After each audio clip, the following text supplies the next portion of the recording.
வணக்கம். 2026 சட்டமன்ற தேர்தலில் தமிழ்நாட்டில் யார் ஜெயிப்பாங்கன்னு சொல்லிட்டு ஒரு வீடியோ போட்டிருந்தோம்ல. அதுல வியூஸை விட கமெண்ட்ஸ் அதிகமா பண்ணியிருந்தீங்க நீங்க எல்லாம். DMK, ADMK, TVK, NTK, BJP இந்த கட்சிகள்ல எது கூட்டணி சேர்ந்து ஆட்சி அமைக்குன்னு சொல்லிட்டு நினைக்கிறேன். டிஎம்கே வைத்து என்னைக்குமே ஏடிஎம்கே தான் நிப்பாங்க.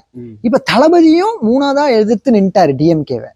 பிஜேபி ஏடிஎம்கே கூட சேர்ந்து கூட்டணி ஆட்சி மாதிரி ஆயிப்போச்சு. இப்ப தளபதி ஜெயிப்பாரா இல்ல நம்ம ஏடிஎம்கே ஜெயிக்குமா இல்ல மறுபடியும் டிஎம்கே தான் வருவாங்களான்னு ஒரே குழப்பமா இருக்கேடா.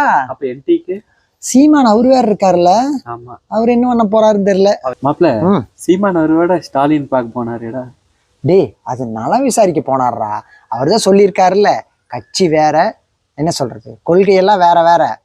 அவரு கொள்கையில தம்பியவே எதிர்த்தாருடா, கூட்டணியில சேர மாட்டார்ரா. சரி, யார் கூட்டணி என்னவோ 2026 தான் தெரிய போகுது. அதனால நீங்க என்ன நினைக்கிறீங்க? டிஎம்கே, ஏடிஎம்கே, டிவிகே, என்டிகே, பிஜேபியில யாரெல்லாம் கூட்டணியாச்சு வர போறாங்களா, இல்ல திரும்ப 2026 இதே மாதிரி தான் இருக்க போதா, இல்ல புதுசா யாராவது ஜெயிக்க போறாங்களா அப்படிங்கிறத வழக்கம் போல கமெண்ட்ல சொல்லுங்க. எஸ், அதுக்கு முன்னாடி நம்ம சேனலை சப்ஸ்கிரைப் பண்ணுங்க.